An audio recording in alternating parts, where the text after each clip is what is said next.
నమస్కారం. డిఆర్టీవీ న్యూస్ కి స్వాగతం. హెడ్లైన్స్ చూద్దాం.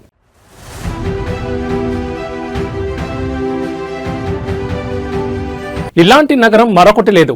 విశాఖపై ప్రశంసలు కురిపించిన చంద్రబాబు.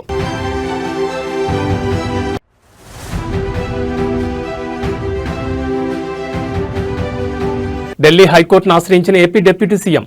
పర్సనల్ రైట్స్ కోసం ధర్మాసనాన్ని ఆశ్రయించిన పవన్ కళ్యాణ్.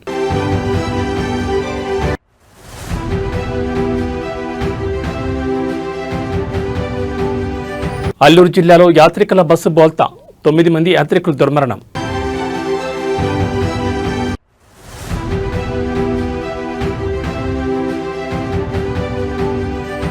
సిట్ ఎదుట లొంగిపోయిన ప్రభాకర్ రావు. మాజీ ఐపీఎస్ కస్టోడియల్ విచారణకు సుప్రీంకోర్టు అనుమతి. ఇక డీటెయిల్స్ చూస్తే రాష్ట్రంలో నైపుణ్యానికి ఏమాత్రం కొరత లేదని సీఎం చంద్రబాబు అన్నారు. విశాఖలో కాగ్నిజెంట్ కార్యాలయానికి ఆయన భూమి పూజ చేశారు. ఈ సందర్భంగా చంద్రబాబు మాట్లాడుతూ కాగ్నిజెంట్ ఏర్పాటుతో 25,000 మందికి ఉపాధి కల్పన దొరుకుతుందని తెలిపారు. నాలెడ్జ్ ఎకనామీ, టెక్నాలజీ హబ్గా విశాఖ మారబోతోందని తెలిపారు. గతంలో దేశం అంటే చిన్నచూపు ఉండేదని గుర్తు చేశారు. ఐటీ ఫస్ట్ అడ్వాంటేజ్ తీసుకున్నామని తెలిపారు. కాగ్నిజెంట్ విశాఖ అతిపెద్ద కేంద్రం కావాలని చంద్రబాబు ఆకాంక్షించారు. తాను ఏది చేసినా మెగా స్కేల్లో ఉంటుందని సీఎం చంద్రబాబు తెలిపారు. విశాఖ లాంటి అందమైన నగరం మరొకటి లేదని చంద్రబాబు వ్యాఖ్యానించారు. కాగ్నిజెంట్ ప్రధాన కార్యాలయాన్ని విశాఖకు మార్చాలని కంపెనీ సీఈఓను కోరానని వెల్లడించారు. త్వరలోనే అది సాధ్యమవుతుందని నమ్మకం ఉందని తెలిపారు. వరల్డ్లో నడుస్తున్న టాప్ 10 కంపెనీలను భారతీయులు నడిపిస్తున్నారని చెప్పారు. రియల్ టైంలోనే కంపెనీలకు క్లియర్ ఇస్తామని చంద్రబాబు తెలిపారు.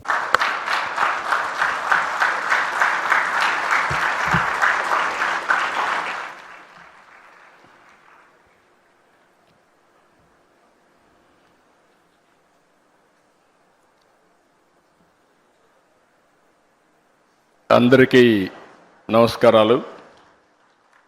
మొట్టమొదటిసారిగా కాగ్నిజెంట్లో పనిచేయడానికి ఒక చిన్న కాల్ ఇస్తే 4,500 మంది మేము సిద్ధంగా ఉన్నాం విశాఖపట్నానికి రావడానికి అని చెప్పి ఈరోజు ఇక్కడ ఆడియన్స్ అంతా కూడా ఫస్ట్ బ్యాచ్. భవిష్యత్తులో ఈ సెంటర్ని సెంటర్ ఆఫ్ ఎక్సలెన్స్ చేయబోయే ఫస్ట్ బ్యాచ్ ఎంప్లాయీస్కి అందరికీ స్వాగతం, సుస్వాగతం. సొంత రాష్ట్రానికి, సొంత మీ ఊరికి ఇక్కడికి వచ్చారు. మిమ్మల్ని చూస్తే ఎంత జుబ్లియంట్గా ఉన్నారంటే మీరందరూ చాలా ఛార్జ్ అయి ఉన్నారు. నాకు ఇప్పుడే chief executive officer Cognizant Ravikumar garu, president operations, chairman managing director Cognizant of India Rajesh Warrier garu, president Americas Cognizant Surya Gummadi garu, honourable minister Nara Lokesh garu, honourable minister Bala Veeranjaneya Swamy garu, member of parliament Muthukumilli Sri Bharat garu, honourable MLA Ganta Srinivasarao గారు, ఏపీఐఏసీ చైర్మన్ మంతెన రామరాజు గారు, secretary IT and also electronics and communications Bhaskar గారు, collector Harendra హిరా Prasad గారు, ఈ కార్యక్రమానికి వచ్చిన పెద్దలందరికీ నమస్కారాలు. ఇప్పుడే నేను రవికుమార్ గారితో మాట్లాడుతున్నా. ఆయనే చెప్పాడు, ఆయన తల్లి మదర్ వచ్చి Srikakulam, grand mother Srikakulam, mother grand mother ఇక్కడే ఉంటారు, బ్రదర్ కూడా ఇక్కడే పనిచేస్తున్నాడు. ఇప్పుడు రాబోయే రోజుల్లో ఈ కంపెనీ హిస్టరీ కూడా చూస్తే చాలా ఫాస్ట్ గ్రోయింగ్ కంపెనీ. ఈరోజు మనం చూసి 94లో ఈ కంపెనీ ఇన్హౌస్ టెక్నాలజీ, ఆ రోజు ది డన్ బ్రాడ్ స్ట్రీట్ కార్పొరేషన్కి ఇన్హౌస్ కంపెనీ. అక్కడి నుంచి 98లో దీన్ని సెపరేట్ చేసి 96లో సెపరేట్ చేసి 98లో ఫస్ట్ టైం పబ్లిక్ ఇష్యూకి వెళ్ళారు. ఎంత ఫాస్ట్గా గ్రో అయ్యారంటే ఈరోజు ప్రపంచం అంతా వెళ్ళారు. ఇండియాలో అయితే సంగారెడ్డి జిల్లా సదాశివపేట కంకోల్లోని ఓక్సెస్ యూనివర్సిటీ సందర్శన సందర్భంగా అక్కడ విద్యార్థులతో కలిసి Telangana CM Revanth Reddy football practice చేశారు. ఫుట్బాల్ తనకిష్టమైన ఆటని, టీమ్ స్పిరిట్ ప్రదర్శించాల్సిన క్రీడని తెలిపారు. తెలంగాణ టీంకు లీడర్గా 4 కోట్ల ప్రజలను గెలిపించాలన్న తపన నిత్యం తనలో ఉంటుందని ఎక్స్ వేదికగా రేవంత్ ట్వీట్ చేశారు.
ఆంధ్రప్రదేశ్ ఉప ముఖ్యమంత్రి పవన్ కళ్యాణ్ వ్యక్తిత్వ హక్కుల ఉల్లంఘనకు సంబంధించి ఢిల్లీ హైకోర్టును ఆశ్రయించారు. తన పర్సనల్ రైట్స్ కాపాడుకోవడానికి న్యాయస్థానంలో పవన్ తరపు న్యాయవాది దాఖలు చేసిన పిటిషన్పై విచారణ జరిపింది హైకోర్టు. ఈ సందర్భంగా సోషల్ మీడియా సంస్థలకు కీలక ఆదేశాలు జారీ చేసింది. అయితే పవన్ కళ్యాణ్ వ్యక్తిత్వ హక్కులను ఉల్లంఘించే విధంగా సోషల్ మీడియా ప్లాట్ఫామ్లలో ప్రచారం జరుగుతోందని పిటిషన్లో పేర్కొనడంతో ఈ అంశంపై తక్షణ చర్యలు తీసుకోవాల్సిన అవసరం ఉందని ఢిల్లీ హైకోర్టు పేర్కొంది. వ్యక్తిత్వ హక్కులను కాపాడడం అత్యంత అవసరం. హక్కుల ఉల్లంఘనలకు పాల్పడిన సోషల్ మీడియా అకౌంట్లపై వారం రోజుల్లో చర్యలు తీసుకోవాలని ఆయా కంపెనీలకు కోర్టు ఆదేశాలు జారీ చేసింది. అలాగే పవన్ తరపు న్యాయవాది 2 రోజుల్లోగా ఈ ఉల్లంఘనకు సంబంధించిన వివరాలు, లింకులు, స్క్రీన్ షాట్లు తదితర సమాచారాన్ని సోషల్ మీడియా సంస్థలకు అందజేయాలని హైకోర్టు స్పష్టం చేసింది. ఈ వివరాలు అందిన వెంటనే ఆ కంపెనీలు తగిన చర్యలు తీసుకోవాలని తెలిపింది. ఇక ఈ కేసు తదుపరి విచారణను డిసెంబర్ 22కి వాయిదా వేసింది. పుట్టపర్తి నారాయణాచార్యులు గారు రచించిన శివతాండవ కావ్యం పుట్టిన నేల, రచించిన నేల, తెలుగు భాష విలువను పెంచిన నేల, ఆడినమ్మ శివుడు పాడినమ్మ భవుడు అని శివతాండవాన్ని వినిపించిన నేల. ఈ నేల ఒక పుట్టపర్తి నారాయణాచార్యులు,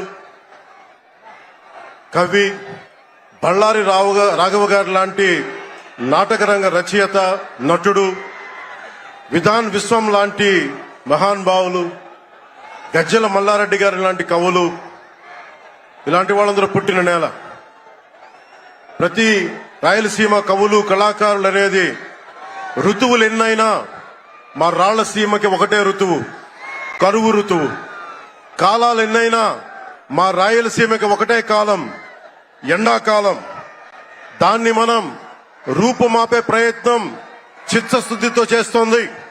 పరిశ్రమలు, ఉద్యాన పంటలు, సాగునీటి ప్రాజెక్టులు మొదలైనవి చేపట్టి రాయలసీమని రతనాల సీమగా మార్చే దిశలోనే ఈ రోజున మేమందరం గౌరవ ముఖ్యమంత్రి గారి చంద్రబాబు నాయుడు గారి నాయకత్వంలో మీ ముందుకున్నాం. ఈ సూపర్ 6 కార్యక్రమం ఇన్ని వేల కోట్లు ఆర్థిక ఇబ్బందుల నుండి వీటన్నిటినీ ముందుకు తీసుకురాగలుగుతున్నామంటే మీ భవిష్యత్తు కోసం, యువత భవిష్యత్తు కోసం, మహిళల భవిష్యత్తు కోసం, ప్రతి ఆంధ్రప్రదేశ్ లో ఉన్న ప్రతి ఒక్కరూ బాగుండాలి, మీరు ఆనందంగా ఉండాలి. మీరే అన్నారు, ఆ రోజు మేము అడిగాం, రాష్ట్రం బాగుండాలి, యద్భావం తద్భవతి. మీరు ఎలా ఆలోచించారో మేమందరం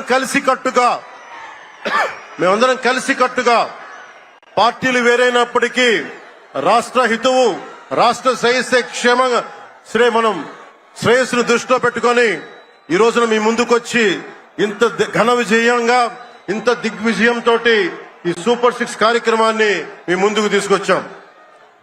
దీని సూపర్ 6 కార్యక్రమానికి సంబంధించి భవిష్యత్తు రాయలసీమ వెనుకబాటుతనం గురించి, దానికి నీటి సౌకర్యాల గురించి, పారిశ్రామిక గురించి గౌరవ ముఖ్యమంత్రి గారు మాట్లాడతారు. నేను మీ చెప్పదలుచుకున్నది ఒకటి, ఆరోగ్య బీమా పథకం సాకారం కాబోతుంది.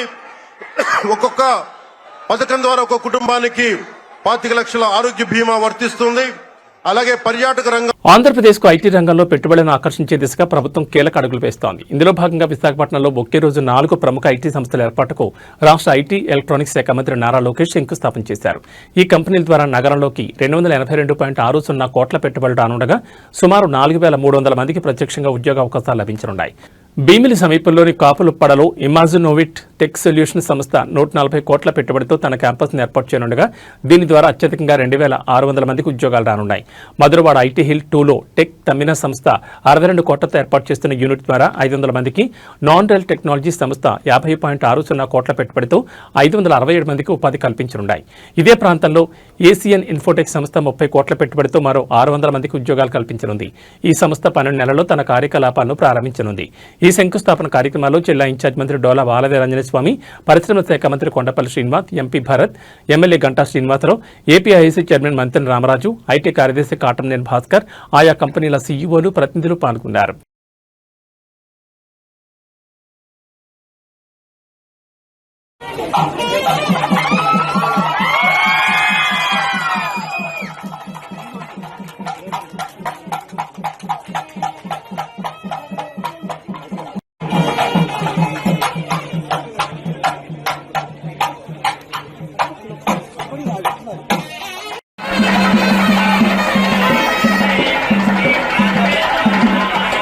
అల్లూరు సీతారామరాజు జిల్లా చింతూరు మారేడుమల్లి ఘాట్ రోడ్లో తులసిపాకాలు రాజుగారి మెట్ట సమీపంలో ఈరోజు తెల్లవారుజామున ఘోర రోడ్డు ప్రమాదం జరిగింది. చిత్తూరు జిల్లాకు చెందిన యాత్రికులతో భద్రాచలం నుంచి అన్నవరం వెళ్తున్న ఓ ప్రైవేట్ ట్రావెల్స్ బస్సు అదుపు తప్పి లోయలో పడింది. ఈ విషాద ఘటనలో ప్రాథమిక సమాచారం ప్రకారం 9 మంది మృతి చెందగా 20 మందికి పైగా ప్రయాణికులకు తీవ్ర గాయాలయ్యాయి. వీరిని చింతూరు ప్రభుత్వ ఆసుపత్రికి, మరికొందరిని భద్రాచలం ఏరియా ఆసుపత్రికి చికిత్స నిమిత్తం తరలించారు. ప్రమాద సమయంలో బస్సులో 2 డ్రైవర్లు సహా దాదాపు 37 మంది యాత్రికులు ఉన్నట్టు తెలుస్తోంది. దట్టమైన పొగమంచు వలన తక్కువ దృశ్యమానత కారణంగా డ్రైవర్ నియంత్రణ కోల్పోవడం వల్ల ప్రమాదం జరిగి ఉండొచ్చని పోలీసులు అనుమానిస్తున్నారు. సహాయక చర్యలు కొనసాగుతున్నాయి. ఉన్నతాధికారులు, పోలీసులు ఘటనా స్థలాన్ని చేరుకుని సహాయక చర్యలను పర్యవేక్షిస్తున్నారు. ఈ ప్రమాదంపై ఏపీ ముఖ్యమంత్రి చంద్రబాబు, ఉప ముఖ్యమంత్రి పవన్ కళ్యాణ్, మంత్రులు నారా లోకేష్, వంగల్పూడి అనిత తదితరులు తీవ్ర దిగ్భ్రాంతిని వ్యక్తం చేశారు. బాధిత కుటుంబాలను అన్ని విధాలా ఆదుకుంటామని సీఎం హామీ ఇచ్చారు.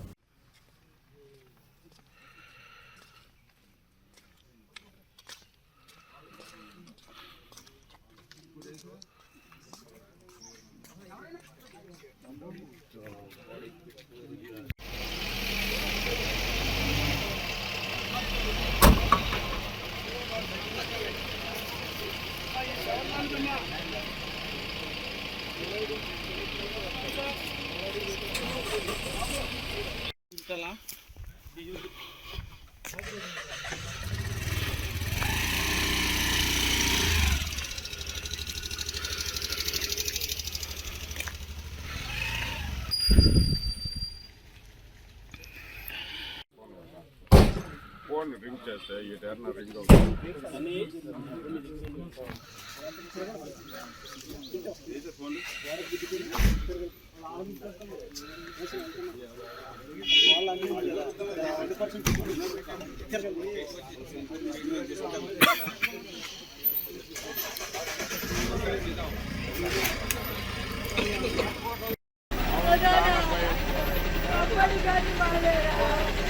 భయపడిపోతాడే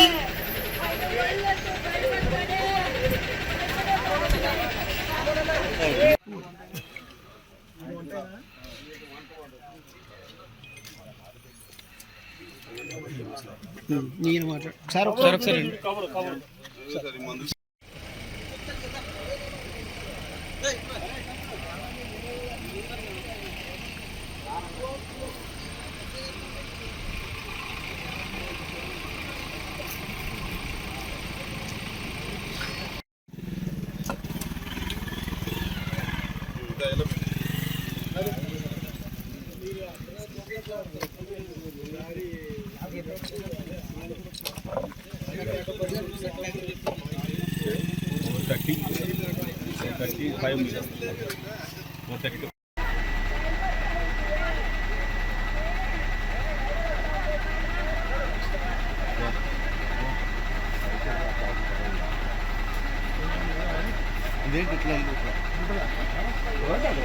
వెనక్కి వచ్చింది వెండి.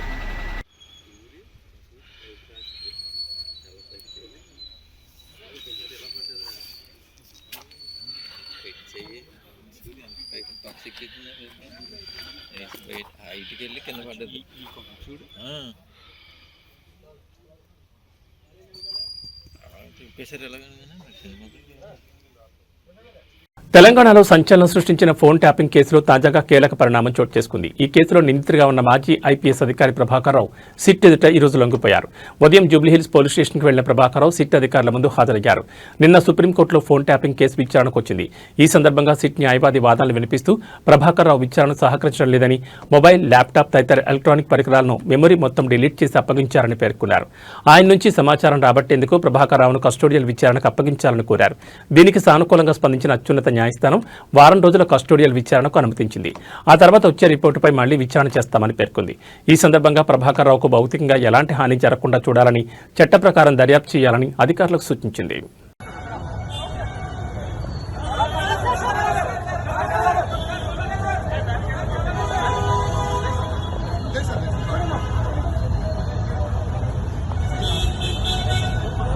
దువ్వాడ మాధురి శ్రీనివాస్ మరోసారి వార్తల్లో నిలిచారు. తాజాగా మరో వివాదంలో చిక్కున్నారు. పార్థసారథి అనే వ్యక్తి అనుమతి లేకుండా బర్త్డే పార్టీ నిర్వహించారు. అతని పుట్టినరోజు సందర్భంగా రాత్రి ద పెండెంట్ ఫామ్ హౌస్లో పార్టీ అరేంజ్ చేశారు. ఈ పార్టీ సందర్భంగా దువ్వాడ శ్రీనివాస్ మాధురులను పార్థసారథి ఆహ్వానించారు. మొయినాబాద్లోని ద పెండెంట్ ఫామ్ హౌస్లో బర్త్డే పార్టీ జరుగుతుండగా అర్ధరాత్రి రాజేంద్రనగర్ ఎస్ఓటీ పోలీసులు దాడులు నిర్వహించారు. బర్త్డే పార్టీలో 10 మద్యం బాటిళ్లు, 5 హుక్కా పాయింట్స్ స్వాధీనం చేసుకున్నారు. రియాద్ అనే వ్యక్తి హుక్కా సప్లై చేశాడు. అనుమతి లేని లిక్కర్ బర్త్డే పార్టీలో పాల్గొన్న దువ్వాడ శ్రీనివాస్ భార్య మాధురిని పోలీసులు అదుపులోకి తీసుకున్నారు. ఎక్సైజ్ నుంచి ఎలాంటి అనుమతి లేకుండా లిక్కర్ పార్టీ నిర్వహించిన పార్థసారథిని సైతం ప్రశ్నిస్తున్నారు. దువ్వాడ శ్రీనివాస్ మాధురి పార్థసారథులను విచారించి నోటీసులు ఇచ్చి పంపించారు మొయినాబాద్ పోలీసులు.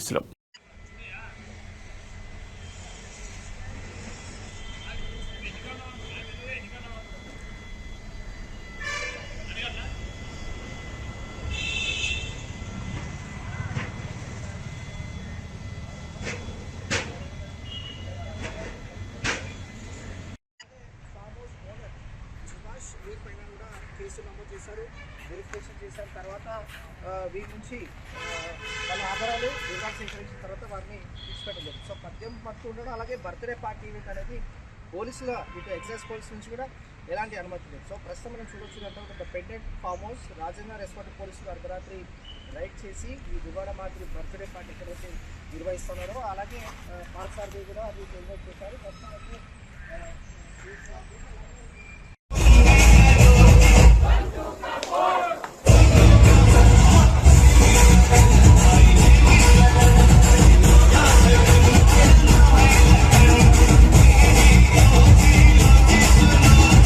నాకు కూడా టైం వస్తుంది, నేను కూడా ఏదో ఒక రోజు సీఎం అవుతానని తెలంగాణ జాగృతి అధ్యక్షురాలు కవిత అన్నారు. తాజాగా ఏర్పాటు చేసిన మీడియా సమావేశంలో మాట్లాడారు.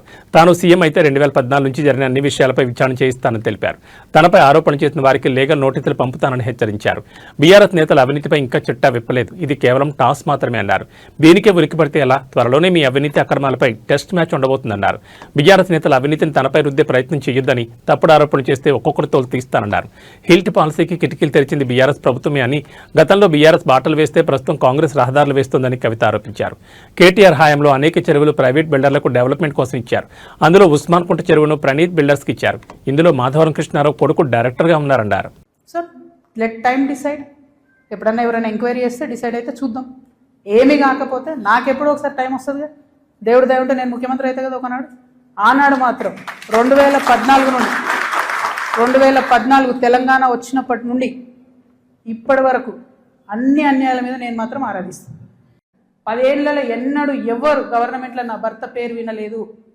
ఇవాళ మీరు ఆయన మీద అలిగేషన్ చేస్తున్నారు. ఆయన ఫోన్ ట్యాప్ చేస్తారు, సిగ్గుండాలి, ఇంటర్లో ఫోన్ ట్యాప్ చేస్తారు, ఇటువంటి వెధవ ప్రచారాలు చేస్తారు. ఇంకా కళ్ళు చల్లబడతలేవో మీకు? పార్టీలకి నిలగొట్టరు కదరా బయటికి. ఇంకేంది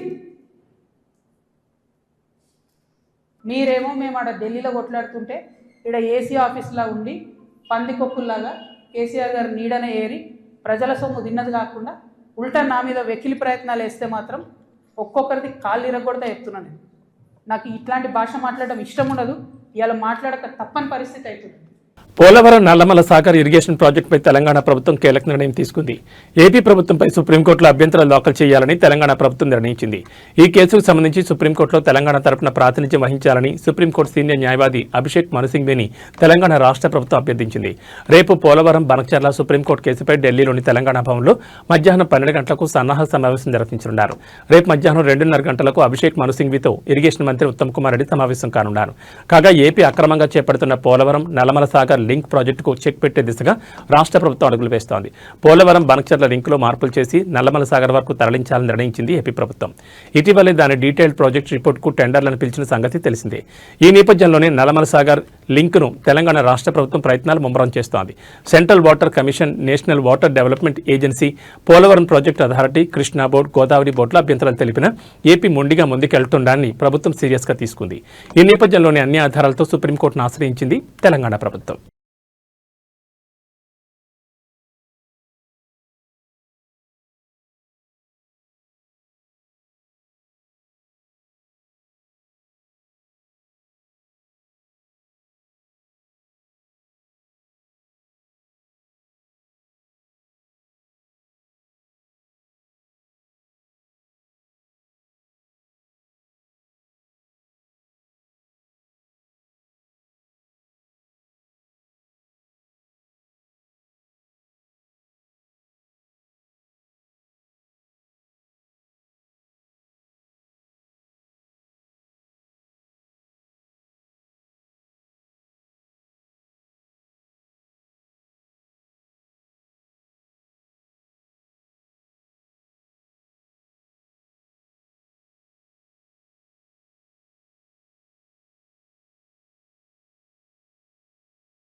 నెల్లూరు జిల్లాలో సంచలనం సృష్టించిన లేడీ డాన్ అరుణపై పోలీసులు కఠిన చర్యలు తీసుకున్నారు. ఆమె నేర చరిత్ర దృష్ట్యా ప్రివెంటివ్ డిటెన్షన్ యాక్ట్ను ప్రయోగించారు. అరుణతో పాటు మరో 2 రౌడీ షీటర్లపై కూడా ఇదే చట్టం కింద కేసులు నమోదు చేసి ముగ్గురిని నెల్లూరు నుంచి కడప కేంద్ర కారాగారానికి తరలించారు. కోవూరు మండలం పెద్ద పడుగుపాడు గ్రామానికి చెందిన అరుణ గత ప్రభుత్వ హయాంలో అనేక నేరాలకు పాల్పడినట్లు పోలీసు రికార్డులు స్పష్టం చేస్తున్నాయి. ఆమెపై కోవూరు, నవాబ్పేట, వేదాయపాలెం పోలీస్ స్టేషన్లో పలు కేసులు నమోదయ్యాయి. ఉద్యోగాలు ఇప్పిస్తామంటూ విజయవాడలో మోసాలు పాల్పడిన కేసు కూడా ఆమెపై ఉంది. రౌడీ షీటర్ శ్రీకాంత్ పెరోల్ వ్యవహారంలో పలు కథనాలు ప్రచురితం కావడంతో అరుణ నేర సామ్రాజ్యం వెలుగులోకి వచ్చిన సంగతి తెలిసిందే. దీంతో కోవూరు పోలీసులు ఆమెపై రౌడీ షీట్ కూడా తెరిచారు. అరుణ నేర కార్యకలాపాలను అరికట్టేందుకు ఆమెపై పీడీ యాక్ట్ నమోదు చేయాలని జిల్లా ఎస్పీ అజిత విజెండ్ల కలెక్టర్ హిమాంశు శుక్లాకు ప్రతిపాదనలు పంపారు. కలెక్టర్ నుంచి ఆమోదం లభించడంతో కోవూరు పోలీసులు అరుణపై పీడీ యాక్ట్ నమోదు చేశారు. ప్రస్తుతం నెల్లూరు జిల్లాలో ఉన్న ఆమెను కడప సెంట్రల్ జైలుకు తరలించారు. అరుణతో పాటు నెల్లూరు నగరానికి చెందిన మరో 2 రౌడీ షీటర్లు ఎస్ జయప్రకాష్, షేక్ షాహల్, హమీద్లపైన పోలీసులు పీడీ యాక్ట్ ప్రయోగించారు. వారిని కూడా నెల్లూరు నుంచి కడప కేంద్ర కారాగారానికి తరలించారు.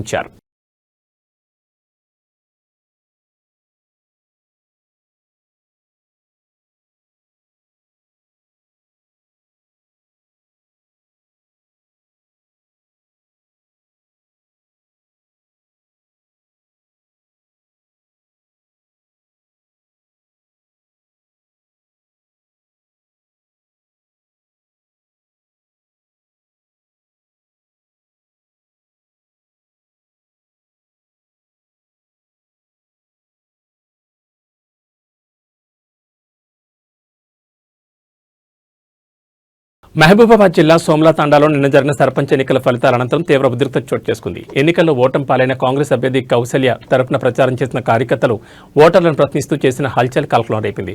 కాంగ్రెస్ కార్యకర్తలు జెండాలు చేతిలో పట్టుకుని తాండాలోని ఇంటింటికి తిరిగారు. ఓటర్లను నిలదీస్తూ మీరు మా అభ్యర్థికి ఓటు వేశారో లేదో ప్రమాణం చేయండి, లేదంటే మా డబ్బులు మాకు తిరిగి ఇచ్చేయండి అంటూ డిమాండ్ చేశారు. ఎన్నికల సమయంలో తాము ఖర్చు చేసిన డబ్బులు తిరిగి చెల్లించాలని డిమాండ్ చేయడంతో తాండాలో గందరగోళ పరిస్థితి ఏర్పడింది. ఈ చర్య స్థానికుల్లో ఆందోళన కలిగించింది. సమాచారం అందుకున్న పోలీసులు వెంటనే సోమ్లా తాండాకు చేరుకున్నారు. కార్యకర్తలను నియంత్రించి పరిస్థితి అదుపులో తెచ్చేందుకు ప్రయత్నించారు. పోలీసుల రంగప్రవేశంతో తాండాలో నెలకొన్న అలజడి కాస్త సద్దుమణిగింది.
ఇప్పుడు ఎన్ని తిరుగుతారు మాట వీళ్ళు అడిగినా మరి ఏమడగలేదు. నువ్వు పెట్టినావంటే నీకు డబ్బులు కూడా ఇచ్చేస్తాను. నీ డబ్బులు నాకు ఓటు జెండా పట్టుకున్నావు, నీకు ఖచ్చితంగా ఓటేసిన నేను అని అంటే నీకు డబ్బులు వద్దు, జెండా పట్టుకున్నావు కదా అని వదిలేసిపోతాను.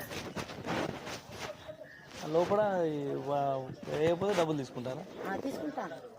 తీసుకొని ఏమవుతుంది?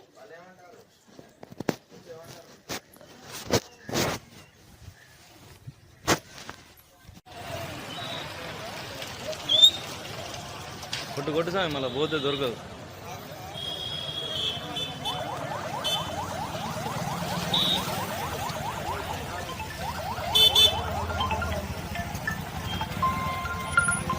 కాంగ్రెస్ పార్టీ సీనియర్ నేత, కేంద్ర మాజీ మంత్రి, లోక్సభ మాజీ స్పీకర్ శివరాజ్ పాటిల్ కన్నుమూశారు. కొంతకాలంగా అనారోగ్యంతో బాధపడుతున్న ఆయన మహారాష్ట్రలోని లాతూర్లో శుక్రవారం తుది శ్వాస విడిచారు. తన సుదీర్ఘ రాజకీయ జీవితంలో ఎన్నో కీలక పదవులను అలంకరించిన శివరాజ్ పాటిల్ దేశ రాజకీయాల్లో తనదైన ముద్ర వేశారు.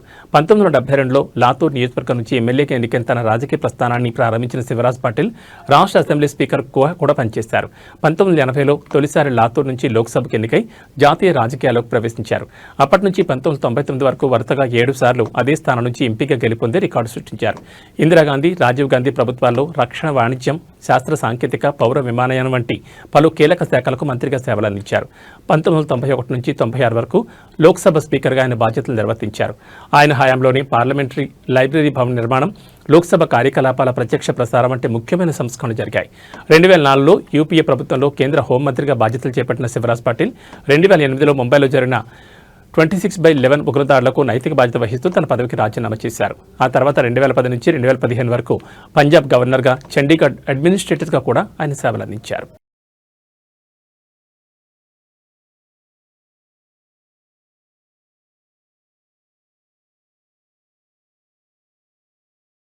ఇవి ఈ బులెటిన్ విశేషాలు. మరో బులెటిన్లో మళ్ళీ కలుసుకుందాం.